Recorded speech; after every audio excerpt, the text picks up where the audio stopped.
Doctor B R. Ambedkar, ये नाम सुनते ही दिमाग में क्या आता है? संविधान के जनक, है ना? पर ये तो सिर्फ एक पहचान है। असल में उनकी शख्सियत इतनी बड़ी थी, इतनी विशाल, कि उन्हें सिर्फ एक दायरे में बांधना मुमकिन ही नहीं है। वो एक नहीं, बल्कि कई किरदारों में आधुनिक भारत के आर्किटेक्ट थे।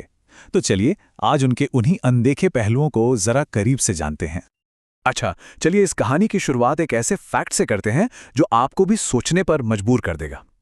स्क्रीन पर ये जो नंबर दिख रहा है, 32, जानते हैं ये क्या है? ये डॉक्टर अंबेडकर की डिग्रियों की संख्या है। 32 डिग्रियां! और सिर्फ इतना ही नहीं, वो 9 भाषाएं भी जानते थे। ये बस नंबर नहीं है, ये उस जबरदस्त इंटेलेक्चुअल पावर का सबूत है जिससे उन्होंने पूरे देश का भविष्य लिख दिया। मतलब उन्हें किसी एक बॉक्स में फिट करना नामुमकिन था। आप सोचिए, एक तरफ तो वो देश का सबसे बड़ा कानूनी दस्तावेज, हमारा संविधान लिख रहे थे, और दूसरी ही तरफ वो एक ऐसे अर्थशास्त्री थे जिनके आइडियाज पर आज आरबीआई जैसी संस्थाएं खड़ी हैं। और इन सब के ऊपर, इन सब से बढ़कर, वो एक सोशल रिफॉर्मर थे जिनका एक ही मकसद था, हर एक इंसान के लिए बराबरी। तो हम उनके इस सफर को इन 5 हिस्सों में समझेंगे। सबसे पहले देखेंगे उनके असाधारण व्यक्तित्व को, फिर बात करेंगे सामाजिक क्रांति में उनकी भूमिका की, राष्ट्र निर्माण, उनके आर्थिक योगदान, और आखिर में हम जानेंगे उनकी कभी न मिटने वाली विरासत के बारे में। तो चलिए शुरू करते हैं पहले पड़ाव से। एक असाधारण व्यक्तित्व मतलब आखिर ऐसा क्या था जिसने एक नौजवान लड़के को बाबा साहेब बना दिया? इसका जवाब उनके शुरुआती जीवन और उनकी तालीम में छिपा है। जरा उस जमाने के बारे में सोचिए, एक ऐसा वक्त जब भारत में उन्हें क्लास के बाहर बैठने को मजबूर किया जाता था, और वही इंसान दुनिया की टॉप यूनिवर्सिटीज, कोलंबिया और लंदन स्कूल ऑफ इकोनॉमिक्स से डिग्री लेकर आता है। इतना ही नहीं, वो विदेश में इकोनॉमिक्स में डॉक्टरेट करने वाले पहले भारतीय बने। ये सिर्फ पढ़ाई नहीं थी, ये उस हर सामाजिक दीवार को गिराने की जिद थी जो उनके रास्ते में आई। लेकिन ये डिग्रियां सिर्फ उनके अपने लिए नहीं थीं। उन्होंने अपनी इसी पढ़ाई को, अपनी इसी तालीम को सामाजिक क्रांति का सबसे बड़ा हथियार बना लिया। और यहीं से शुरू हुआ उनका सबसे बड़ा मिशन, जाति व्यवस्था के खिलाफ एक सीधी खुली जंग। ये 3 शब्द देखिए, शिक्षित बनो, संगठित बनो, संघर्ष करो। ये सिर्फ एक नारा नहीं था, ये एक पूरा का पूरा एक्शन प्लान था। मैसेज बिल्कुल साफ था, पहले तालीम हासिल करो, फिर एकजुट हो जाओ, और तब तक संघर्ष करो जब तक अपने हक न मिल जाएं। और ये लड़ाई सिर्फ बातों की नहीं थी, ये जमीन पे लड़ी जा रही थी। जरा इस टाइमलाइन पर नजर डालिए। 1920 में मूक नायक मैगजीन से आवाज उठाने की शुरुआत हुई। 1927 में असमानता का प्रतीक मानी जाने वाली मनुस्मृति को जलाया गया। और फिर सार्वजनिक पानी और मंदिर में एंट्री के हक के लिए महाड़ और कालाराम मंदिर सत्याग्रह। उनका हर एक कदम उस वक्त के सिस्टम को एक सीधी चुनौती थी। समाज को बदलने की इसी जमीन पर उन्होंने एक पूरे देश की बुनियाद रखी। और अब हम आते हैं उनके उस रोल पर जिससे हम सब उन्हें पहचानते हैं, भारत के संविधान के चीफ आर्किटेक्ट। उन्हें बनाया गया ड्राफ्टिंग कमेटी का चेयरमैन। जरा सोचिए, ये कितनी बड़ी, कितनी भारी जिम्मेदारी रही होगी। एक ऐसा देश जो अभी अभी आज़ाद हुआ था, सैकड़ों रियासतों, अनगिनत भाषाओं और धर्मों में बटा हुआ। उन करोड़ों लोगों के सपनों को, उनकी उम्मीदों को एक किताब में पिरोना था।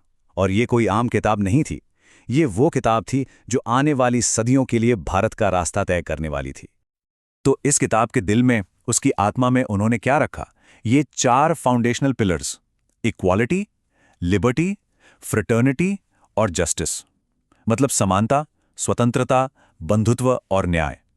उन्होंने ये पक्का किया कि हर नागरिक को फंडामेंटल राइट्स मिले, ऐसे अधिकार जिन्हें कोई छीन न सके।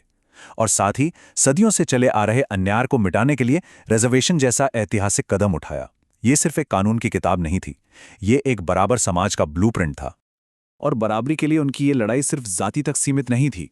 जब उन्होंने हिंदू कोड बिल पेश किया, जिससे महिलाओं को तलाक लेने का, प्रॉपर्टी में बराबर विरासत का हक मिलता, और वो बिल पास नहीं हो पाया, तो सोचिए, उन्होंने अपने उसूलों के लिए कानून मंत्री का पद तक छोड़ दिया।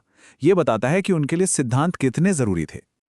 चलिए, अब उनके एक ऐसे पहलू की बात करते हैं जिसके बारे में बहुत कम लोग जानते हैं, लेकिन इसका असर आज भी हमारी जिंदगी पर है। और वो है भारत की इकोनॉमी में उनका जबरदस्त योगदान। अच्छा, एक सवाल है, भारत का जो सेंट्रल बैंक है, रिजर्व बैंक ऑफ इंडिया, उसकी बुनियाद किसने रखी थी? इसका जवाब शायद कई लोगों को हैरान कर दे।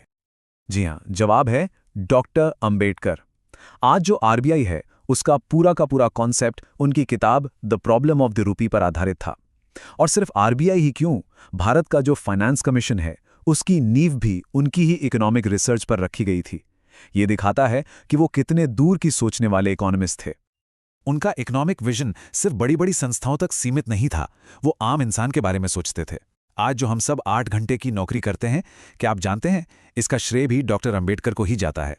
जब वो वाइसरॉयज काउंसिल में लेबर मेंबर थे तब उन्होंने ही काम के घंटे 14 से घटाकर 8 करवाए थे।